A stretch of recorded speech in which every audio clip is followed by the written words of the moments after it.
E aí, meu povo bonito, eu cheguei, eu mesma, a sua comunicadora preferida, Paulinha Grande na área, sua portadora de boas novas do universo do bebê, da nave e de tudo que envolve o funcionalismo.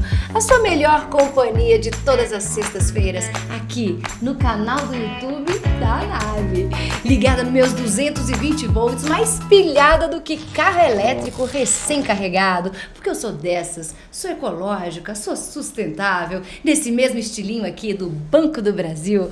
Cola comigo, bebê, que o nosso Anab TV tá só começando. E hoje o programa tá daquele jeito que a gente gosta, hein? Muita informação útil, com humor, porque rir também é saúde, vai?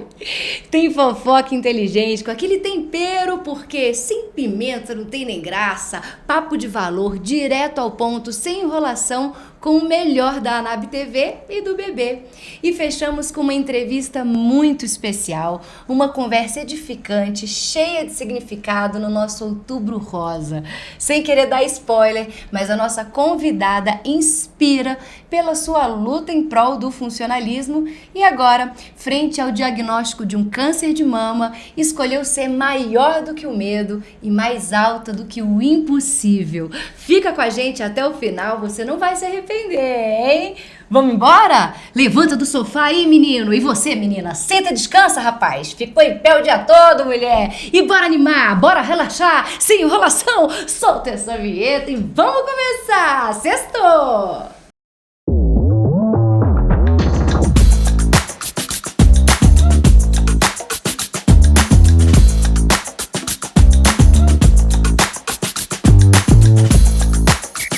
E aí você, mamãe, você, papai, que tem filho em idade escolar, me conta aqui, quantos dias duraram o mês de outubro pra você? Estão durando ainda, hein? É mês das crianças, é mês de Halloween, é mês de muita invenção na escola, é ou não é? É mês de colocar a criatividade e a organização da casa no modo sobrevivência. É claro que eu tô me referindo aqui aos desafios do cabelo maluco, da mochila maluca, da meia maluca, o sapato maluco, os pais tudo maluco. Teve gente que quase enlouqueceu de verdade. E eu nem tô falando aqui da minha vizinha, que nunca comprou nenhum grampo de cabelo, mas teve que inventar uma escultura capilar com um pente e uma liguinha de dinheiro. Que é isso? Na minha época não tinha isso não. Era cabelo, era com piolho mesmo. E olha lá, hein? Aquela sacola com vinagre na cabeça. Minha mãe passava um pente fino no meu couro cabeludo. É isso aí. Grandes saudades da minha década de 90. Fofoca inteligente. Precisamos falar de João Gomes no Tiny Desk Brasil. O cantor simplesmente invadiu o Google Brasil, sentou no escritório mais famoso da música e lançou a nossa versão tupiniquim do Tiny Desk com carão e com sanfona. Se você já assistiu Taylor Swift, Dua Lipa e Justin Bieber, artistas que já passaram pelo projeto, dá uma moral pro nosso Príncipezinho do Piseiro, tá tudo lá no YouTube, vai lá dar essa moral pro João Gomes, que não tá precisando de moral, que a moral dele já tá lá em cima. Quer saber? Tá achando que terminou? Terminou não. Em um show beneficente realizado lá em Petrolina, Pernambuco, João Gomes protagonizou uma cena emocionante. Ele desabou de emoção ao reconhecer na plateia a professora Verlândia, que o alfabetizou. Foi uma cena digna de novela das 9. Professora minha ali no canto, disse ele, antes das lágrimas correrem e ganharam aquele piseiro todo. O choro de gratidão ganhou as redes de todo o Brasil e o menino tá mais estourado ainda, viu? No fim, ele provou que quem valoriza o professor nunca desafina. Solta um pedaço aí desse momento marcante pra gente se emocionar com o João Gomes uma vez, vamos? Professora minha ali no canto, eu sei que sente orgulho porque foi com vocês que eu aprendi a ser um rapaz direito, tá bom?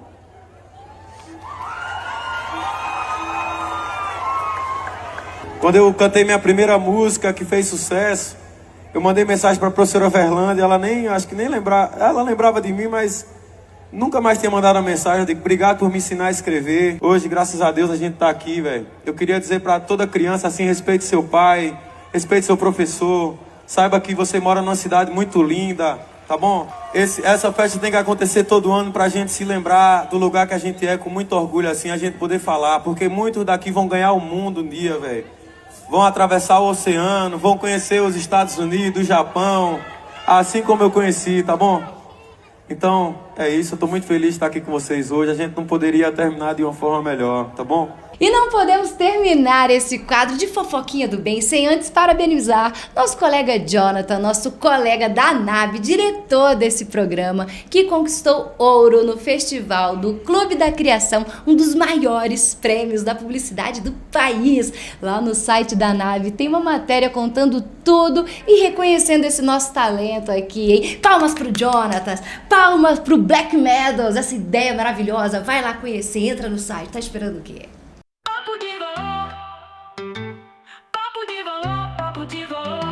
E chegamos ao quadro que reúne inovação, tecnologia, novidades da NAB, do bebê e de quem faz a diferença no nosso meio. Aqui reunimos o passado e o presente e colocamos em voga o que realmente tem valor. Você quer uma boa para começar? Então tem alerta de destaque com D maiúsculo. O Banco do Brasil brilhou no ranking global da Forbes entre as 900 empresas top para trabalhar, o bebê tá lá. O motivo? O clima bom, a carreira que anda, o salário que sorri e os benefícios que abraçam.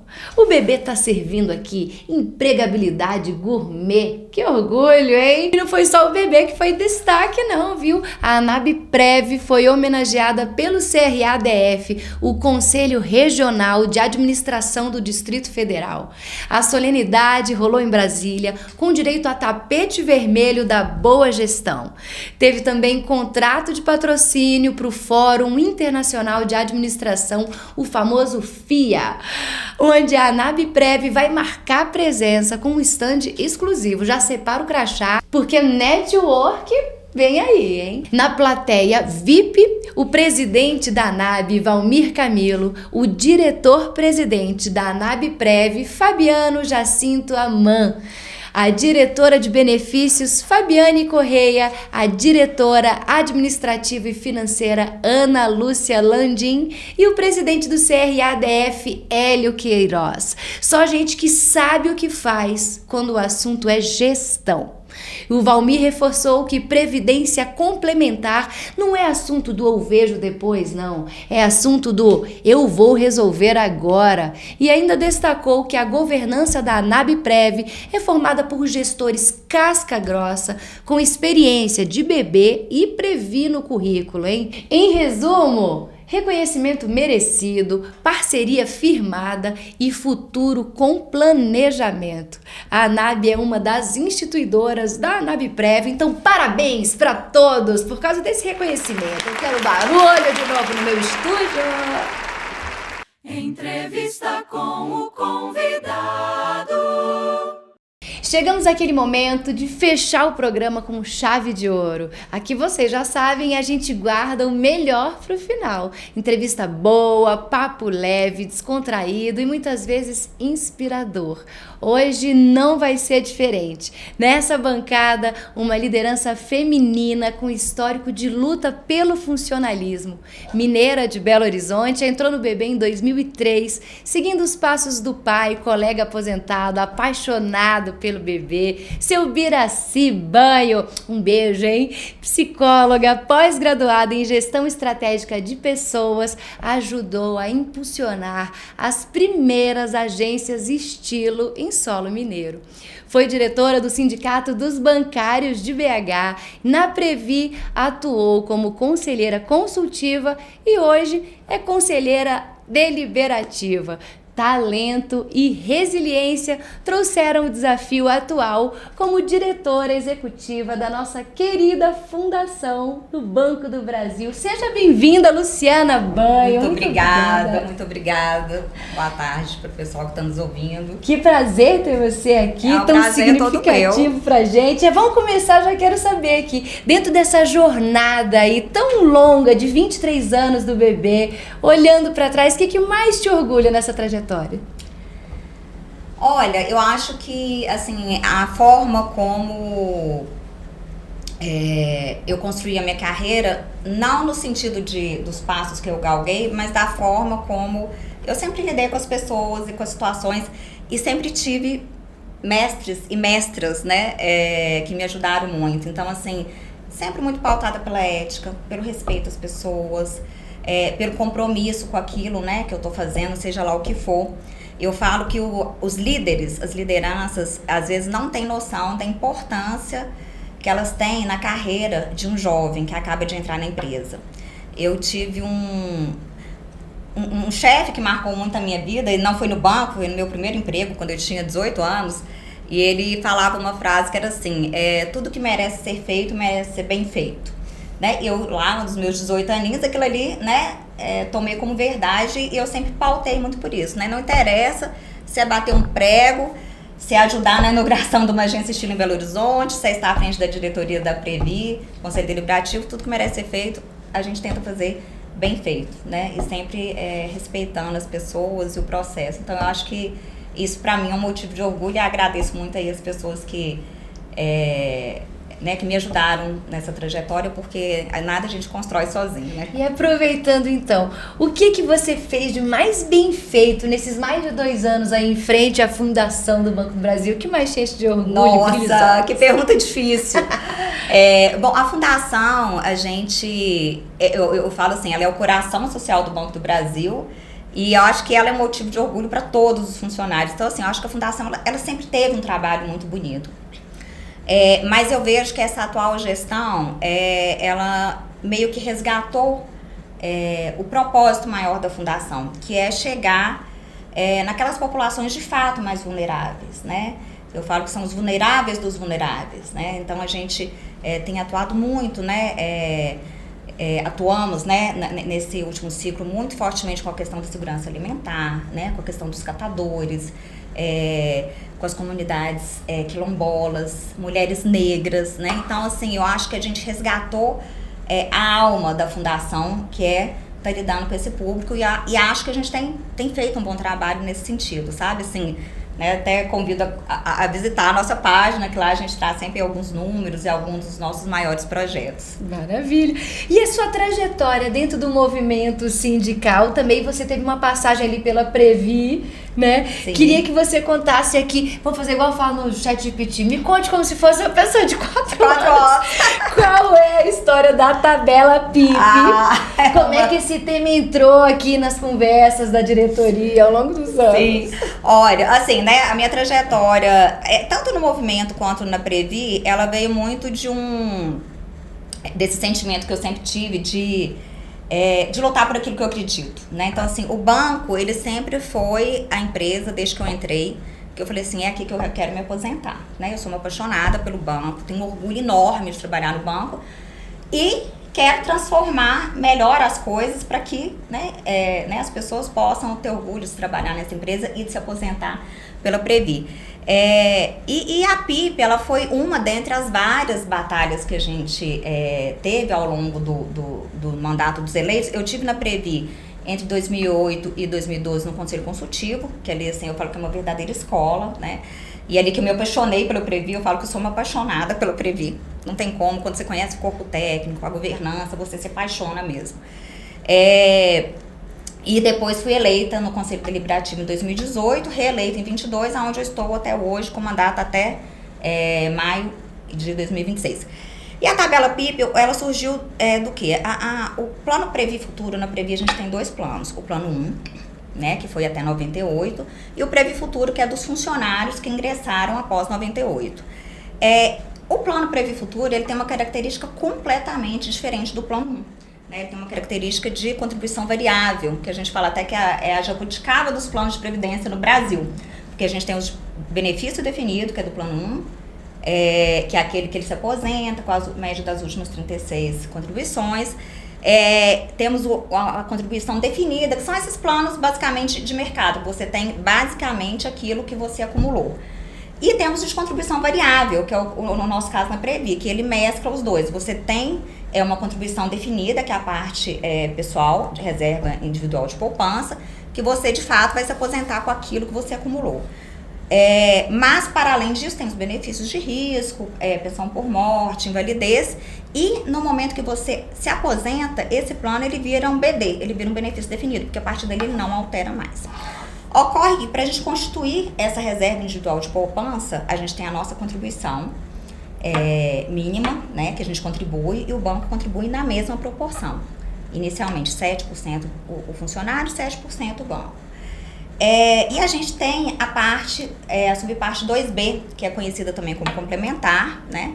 Mas sempre foi chamada de 2B, que é onde a gente pode chegar até 10% para além desses 7% e o banco te acompanha na mesma proporção. Ótimo, né? Porque você pode chegar aí a 17% de contribuição sua, mais a do banco, e isso tem um impacto enorme na sua reserva de poupança, né? E por consequência na sua aposentadoria. Ocorre que tem um pequeno detalhe, para você atingir esses 10% na 2B, tem a famosa PIP, que é a pontuação individual do participante. Você tem um cálculo que considera basicamente o seu tempo de contribuição, a sua ascensão na carreira e o salário médio dos participantes. Ocorre que essa formulazinha, ela foi criada lá em 98, sabe? Quando o plano de carreira do banco era completamente diferente, né? A nossa realidade era muito diferente. E ela não atendia mais a realidade atual. Então, o que acontece? Se você pegasse, por exemplo, um assistente, que é uma das funções que a gente tem, talvez a maior quantidade no banco, com 14 anos de carreira, ele não passava de 2% na PIP. Né? Porque o peso ali da ascensão salarial é muito grande nessa fórmula. Então, o que a gente vinha tentando desde então? Alterar essa PIP de forma a aumentar esse percentual para todo mundo, mas em especial nas camadas mais baixas ali, né, do escriturário. Muitos escriturários nem tinham acesso à PIP, né, era PIP zerada. Então a gente começou essa batalha aí, né, já até antes de 2018, e vínhamos em várias negociações com o banco, a gente não conseguia avançar esse assunto na governança do banco.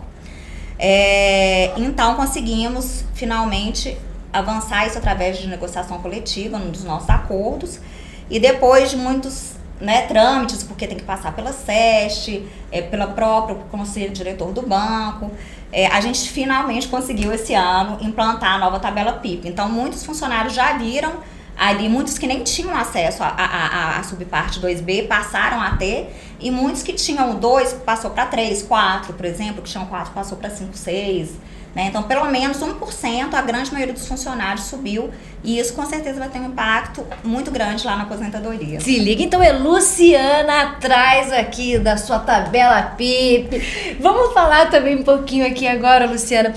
Estamos no Outubro Rosa, né? Você recebeu recentemente um diagnóstico de câncer de mama. Sim. Queria entender como tem sido, como foi esse processo de descoberta e o que mais te dá apoio, segurança e força para continuar. Olha, eu tive esse diagnóstico no dia 9 de julho. Eu fui fazer um check-up que a gente faz todos os anos no banco, né? Dia 4 de julho. Então, assim, entrei lá para fazer um check-up, como eu tinha feito em 2024. Uma pessoa saudável, normal, né? Assim, com algumas comorbidades que eu já tenho, mas uma pessoa que se cuida. E saí de lá com um provável diagnóstico de câncer. Quando eu saí da clínica, que a médica do CEIB me ligou pedindo para fazer uma ressonância urgente, eu meio que já sabia que eu tinha um câncer ali, né? Porque eu já tinha visto o resultado dos exames também, da mamografia e do ultrassom. Então, assim, eu falo que foi o pior fim de semana da minha vida, porque eu sabia que eu tinha uma doença, né, que podia me matar. Eu não sabia a extensão, não sabia a gravidade, não sabia nada sobre isso. E só fui ter a confirmação do diagnóstico mesmo no resultado da biópsia, dia 9 de julho. Eu acho que isso é comum para todo mundo, assim, né? O seu chão abre, né? Eu tenho um filho de 9 anos que é a grande paixão da minha vida, a minha razão de viver. E eu só pensava, eu não posso morrer porque eu tenho um filho, né? Eu não posso morrer, meu filho precisa de mim. Mas, ao mesmo tempo, foi isso que me deu força também para... Eu não posso morrer, ok, estou desesperada. Passou o desespero, pronto, eu não posso morrer, eu não vou morrer, né? Então, assim, aí você começa é um processo de luto, como qualquer outro processo de luto. Primeiro você entra na negação, né? Eu achava que não, gente, esse tumor é porque eu tive um tombo de bicicleta que eu tive em abril e deve ter dado um trauma. Enfim, eu tive todo esse processo de luta até aceitar que não, realmente tem um câncer, um tumor de 13 centímetros, não era um tumor pequeno, 13 centímetros, e que eu precisava me tratar. Então, assim, realmente no início era muito difícil até falar sobre isso, né? Mas com o tempo você vai assimilando, você vai aceitando e você entende que é uma doença que hoje ela tem cura, na grande maioria das vezes, né? O câncer, por isso que eu decidi que é importante a gente falar. Porque se você vira para uma pessoa, como a minha mãe, o meu pai, da geração deles, fala câncer, as pessoas não gostam de falar na palavra, né? Então, assim, você acaba falando assim, é uma sentença de morte, né? O câncer é sinônimo de sentença de morte.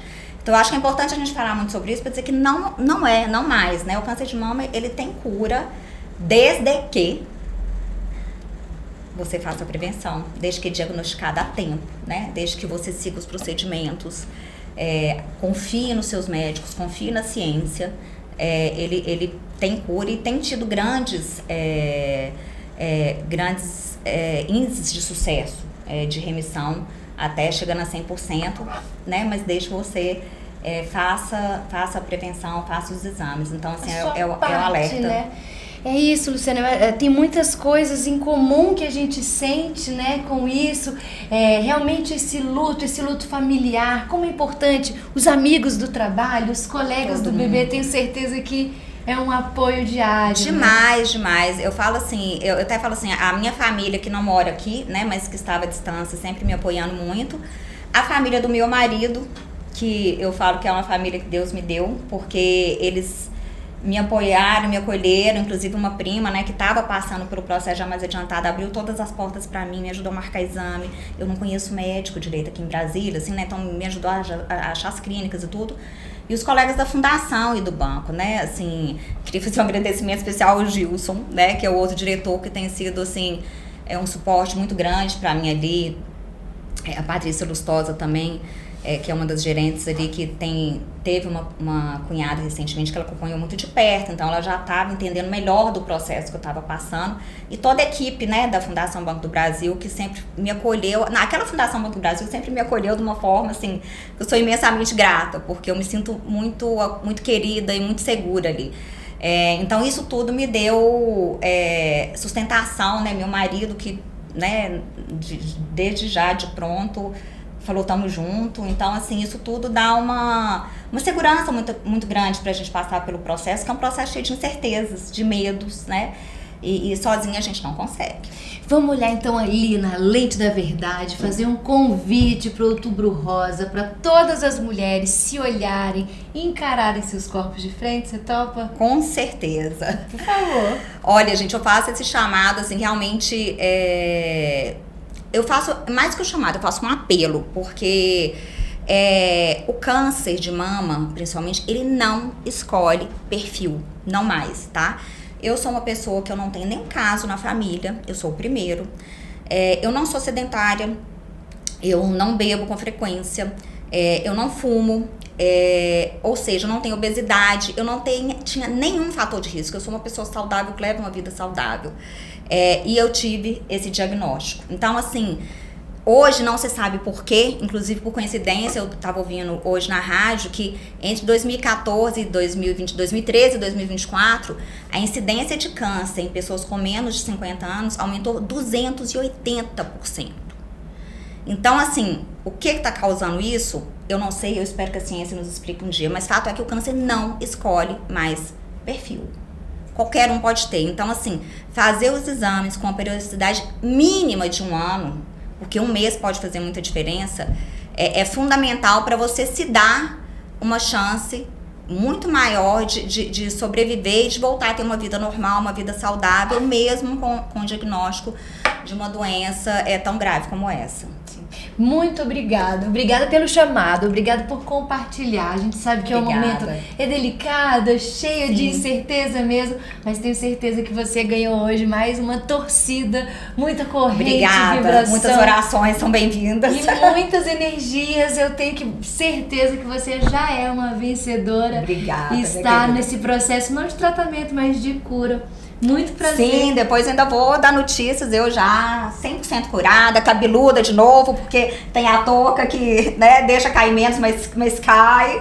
E a gente vai estar aqui estilo não é pra todo saudável, mundo, né? não. Aqui tá maravilhosa. Muito prazer. Obrigada. Deixa eu dar um abraço grande. E assim fechamos mais uma edição do nosso Anab TV. Muito obrigada por acompanhar até aqui. Bora sextar, que semana que vem tem mais. Não esquece de seguir a gente aqui nas redes sociais, @AnabVocê. Bom final de semana, meu povo. E lembre-se, coragem é igual a limite do cartão. A gente só descobre que tem quando precisa. Vai marcar seu check-up, mulher. Para com isso, ainda é Outubro Rosa. Vamos embora. É de mamografia. Também tem que fazer seu ultrassom das mamas. Simbora, vem você. Simbora por check.